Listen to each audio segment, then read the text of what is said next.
ബി.ജെ.പിക്ക് ഏറ്റവും കൂടുതൽ വിജയസാധ്യത ഉണ്ട് എന്ന് പറയപ്പെടുന്ന ലോക്സഭാ മണ്ഡലങ്ങളാണ് തിരുവനന്തപുരം, തൃശ്ശൂർ, പാലക്കാട്, പത്തനംതിട്ട, കാസർഗോഡ്.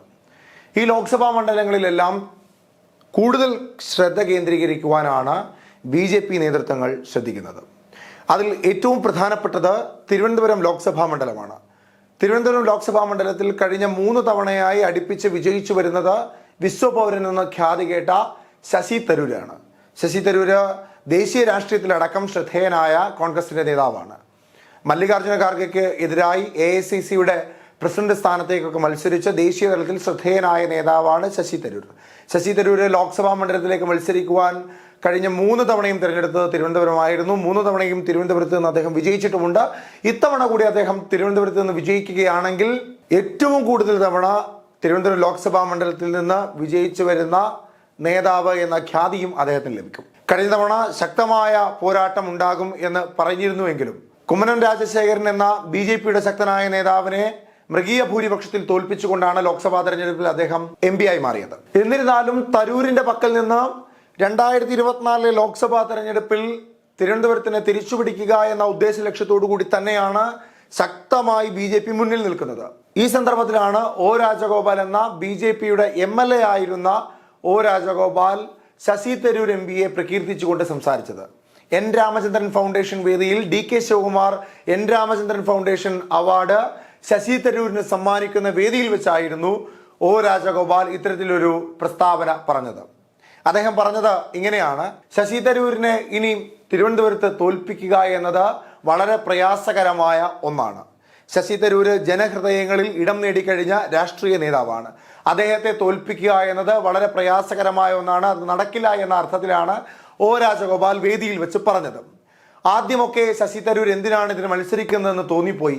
പക്ഷെ പിന്നീട് പാർലമെന്റിലെ അദ്ദേഹത്തിന്റെ പ്രസംഗങ്ങളും അദ്ദേഹത്തിന്റെ കാര്യഗൗരവമുള്ള കാര്യങ്ങൾ അവതരിപ്പിക്കുന്ന രീതിയുമൊക്കെ വല്ലാത്ത ഒരു ആത്മവിശ്വാസമാണ് എനിക്കടക്കമുള്ള തിരുവനന്തപുരംകാർക്ക് നൽകിയത് എന്ന തരത്തിലായിരുന്നു ഒ രാജഗോപാലിന്റെ പ്രസ്താവനകൾ. എന്തായാലും അത് വലിയ ചർച്ചകൾ രാഷ്ട്രീയ കേരളത്തിൽ ഉണ്ടായി. മാധ്യമങ്ങളിൽ അത് വലിയ ചർച്ചാ വിഷയമായി. കാരണം 2 തവണ അടുപ്പിച്ച് ശശി തരൂരിനെതിരായി മത്സരിച്ച് പരാജയപ്പെട്ടു പോയ ഒ രാജഗോപാൽ തന്നെ അദ്ദേഹത്തിന്റെ വിജയത്തെ അംഗീകരിക്കുമ്പോൾ ശശി തരൂർ എന്നത് മികച്ച ഒരു നേതാവാണ്, മികച്ച ഒരു രാഷ്ട്രീയ പ്രവർത്തകനാണ്, ജനഹൃദയങ്ങളിൽ ഇടം നേടിയ ഒരു മനുഷ്യനാണ് എന്ന തരത്തിലേക്കൊക്കെ ഒ രാജഗോപാൽ എന്ന് പറയുന്ന ബി.ജെ.പിയുടെ നേതാവ് പറയുമ്പോൾ അത് രാഷ്ട്രീയ കേരളത്തിൽ ഉണ്ടാക്കുന്ന വ്യത്യാസങ്ങൾ, മാറ്റങ്ങൾ വളരെ വലുത് തന്നെയാണ്. അത് നിസ്സംശയം പറയാം. നരേന്ദ്രമോദി എന്ന് പറയുന്ന ബി.ജെ.പിയുടെ നേതാവും ഇന്ത്യയുടെ പ്രധാനമന്ത്രിയുമായ നരേന്ദ്രമോദി മത്സരിക്കാൻ വന്നാൽ പോലും തന്നെ തോൽപ്പിക്കാൻ കഴിയില്ലെന്ന ആത്മവിശ്വാസത്തോടു കൂടി മാധ്യമങ്ങൾക്ക് മുമ്പിൽ തുറന്നു പറഞ്ഞ ശശി തരൂരിന് തന്റെ വിജയപ്രതീക്ഷ കൂട്ടുന്നതും വിജയ സാധ്യത കൂട്ടുന്നതുമാണ് ഒ രാജഗോപാലിന്റെ ഈ പ്രസ്താവന. ബി.ജെ.പി കേന്ദ്രങ്ങളിൽ നിലവിലുള്ള വലിയ ആത്മവിശ്വാസത്തെ തകർത്തെറിയാൻ കഴിയുന്ന തരത്തിലേക്കുള്ള ഒരു പ്രസ്താവനയായിരുന്നു അദ്ദേഹം അവിടെ നടത്തിയത്. എന്തായാലും അത് ബി.ജെ.പി പാളയങ്ങളിൽ, ബി.ജെ.പിയുടെ കേന്ദ്രങ്ങളിൽ വലിയ ചർച്ചാ വിഷയമായിട്ടുണ്ട്. ഒ രാജഗോപാലിനെ തീർത്തും താക്കീത് നൽകിയ തരത്തിലേക്കായിരുന്നു പിന്നീട് ഒ രാജഗോപാലിന്റെ മാധ്യമങ്ങളോടുള്ള പ്രതികരണം. അദ്ദേഹം മാധ്യമങ്ങളോടക്കം പറഞ്ഞത് ഇങ്ങനെയാണ്: ശശി തരൂര് 2 തവണ അടുപ്പിച്ച് വിജയിച്ചു എന്ന അർത്ഥത്തിലാണ് താൻ ആ വേദിയിൽ അങ്ങനെ പറഞ്ഞത്, അല്ലാതെ അതിന് മറ്റൊരു അർത്ഥവുമില്ല. കഠിനാധ്വാനം നടത്തിയാൽ ബി.ജെ.പിക്ക് തിരുവനന്തപുരത്ത് വിജയിക്കാം എന്നാണ് ഒ രാജഗോപാൽ പറയുന്നത്.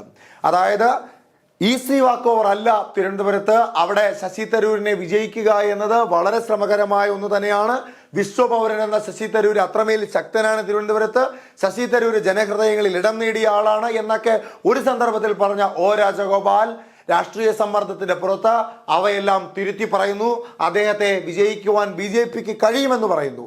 പക്ഷേ അത്തരത്തിലൊരു പ്രസ്താവന ഒ രാജഗോപാൽ 2ാമത് നടത്തുമ്പോൾ പോലും അവിടെ അദ്ദേഹം പറയുന്നത് തിരുവനന്തപുരത്ത് ശശി തരൂരിനെ വിജയിക്കുക എളുപ്പമല്ല, കഠിനാധ്വാനം ഉണ്ടെങ്കിൽ മാത്രമേ ബി.ജെ.പിക്ക് അവിടെ ശശി തരൂരിനെ വിജയിക്കാൻ കഴിയൂ എന്ന് ഒ രാജഗോപാൽ പറയുന്നു.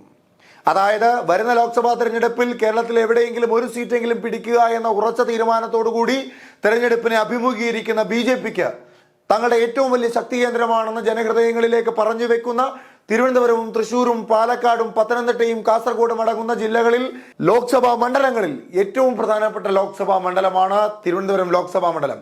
ആ ലോക്സഭാ മണ്ഡലത്തിൽ കഠിനാധ്വാനത്തോടുകൂടി പ്രയത്നിച്ചാൽ മാത്രമേ BJPക്ക് ജയിക്കുവാൻ സാധിക്കൂ.